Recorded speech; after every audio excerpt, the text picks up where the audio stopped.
આપણા સનાતન ધર્મમાં દીપોત્સવ ઉત્સવ, દિવાળીનો ઉત્સવ, તેમાં ખાસ કરીને ગુજરાતીના આજુબાજુમાં બહુ જ આનંદ ઉત્સાહથી દીપાવલીનો ઉત્સવ મનાવી રહ્યા છે. એમાં બધાએ ઘેર ઘેર રંગોળી પૂરતા હોય છે. આ સ્વામિનારાયણ ગાદી સંસ્થાન મણિનગર મંદિરમાં પણ સરસ મજાના વર્ષોથી આ રંગોળીનું સજાવટ થતું હોય છે.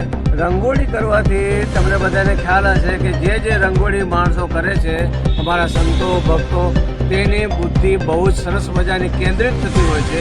કારણ કે આમાં બુદ્ધિનો ખીલવાનો એક સરસ મજાનો લુકઆઉટ મળી જતો હોય છે. અને ક્યાંય જગ્યાએ કયો રંગ પૂરવો, આ સરસ મજાની બુદ્ધિનો લુકઆઉટ રહ્યો છે.